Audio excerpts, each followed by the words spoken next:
Guys, napaksiw tayo ng isda. Ayan. Paksiw tayo ngayon guys. Nilagyan ko ng luya at saka chili. Ayan. Ayan guys. Hindi natin lalagyan ng gulay. Ganito lang ang ating paksiw. Hindi ko alam kung anong pangalan ng isda na to. Silverfish. Silverfish para mayroon tayong fish oil. Ayan guys. Pepper.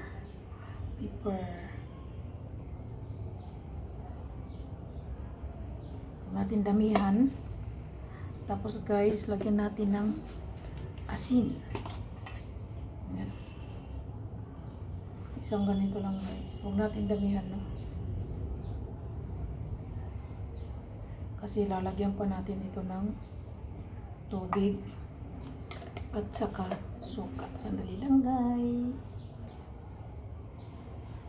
So yun na guys, yung ating isda, paksiw, nilagyan ko ng asin at saka yung ground pepper. Yan guys. Tapos lalagyan natin ng suka. No? Marami siyang putahe sa loob guys. Hindi ko lalagyan ng gulay. Suka, so mga ganito lang guys. Huwag natin damihan, no? Kasi mahirap yung maalat na masyado yan guys.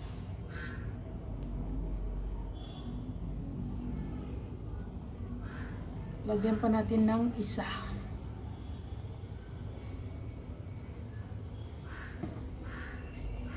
Guys. Isa na lang. Hindi naman siya masyadong maalat. Vinegar. Kasi pampatanggal din ito ng lansa. Tapos lagyan natin ng tubig, no? Ayan.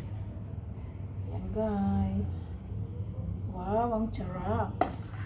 Guys, masarap ang paksiw natin. Sandali lang. So yun na guys, ito na yung paksiw natin. Ang sarap. Lalagyan natin ng 1 cup of water. Water.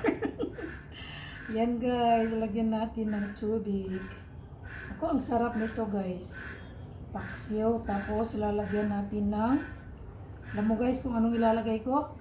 Ang oil na lagyan ko ng maraming sabaw guys. Wow, marami na siyang sabaw. Sandali lang guys. Tapos ngayon guys, lalagyan natin ng olive oil.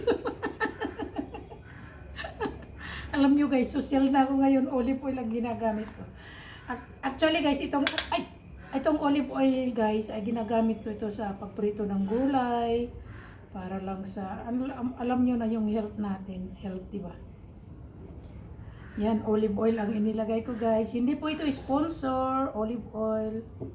Yan guys, so ilalagay natin sa paksiw. Ayan, may olive oil. Ang sarap nito guys.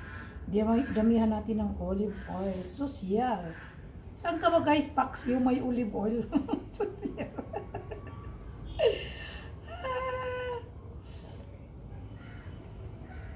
So guys, papakita ko sa inyo, no? Guys, ito na yung ating paksiw na may olive oil. Saan ka pa niyan? Masarap ito guys, ano?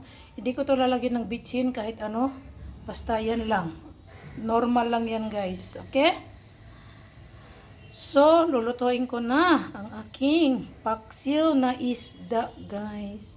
So, ayan na guys. Sinalang na natin ang ating paksiw. Tatakpan na natin. Ayan, nakasalang na siya guys.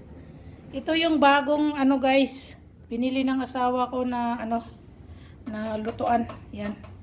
So yan na guys. Paksiw ng sarap nito guys. Yum yum yum. Paksiw. Itong lutuan namin ay panahon pa ito ni Kupong-Kupong. Yung ilang years na yung anak ko, 29. So 29 years na ito guys. Ito 29 years. So tatakpan natin, ang cute. Di ba? Cute ng lutuan ko guys. So ayan na guys, nagluto na ako ng paksiw. Ito naman ang niluto ko ay mais. Mais yan guys, mamaya kakainin ko. Hindi ako magluluto ng kanin, mais lang kakainin ko guys. At saka paksiw. Tapos guys, may kangkong ako dito.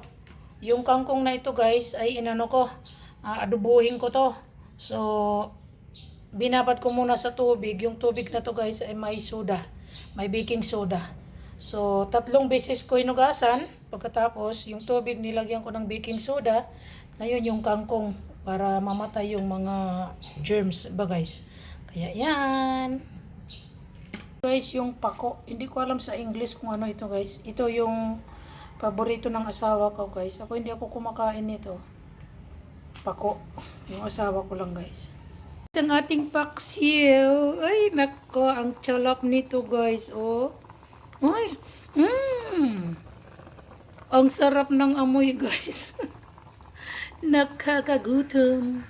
Nakakagutom ang ating paksiw. Kumukulo yan. Sarap niyan guys. Tikman nga natin yung sabaw. Yan guys, tikman natin yung sabaw, no? Anong lasa nito? Wow, sarap. Ay, tama lang guys. Yung kanyang timpla. Siguro kulang ng asin, yun lang guys. Mamaya na lang natin lagyan ng asin. Kulang siya ng asin guys. Guys, luto na yung 5 piraso kong mais. Ayan, di ba? Wow, ang sarap. Kakain tayo ng mais guys. Okay. Guys, kain tayo ng mais. Thank you Lord for the food.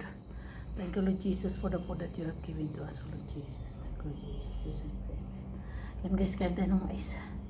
Yum, yum. Tikman ko yung mais guys. Pag masarap ito, bukas bibili ulit ako.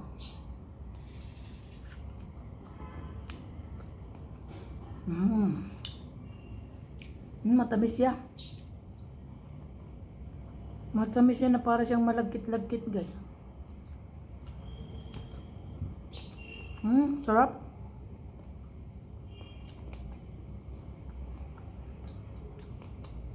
Tamis niya guys, ang sarap niya guys.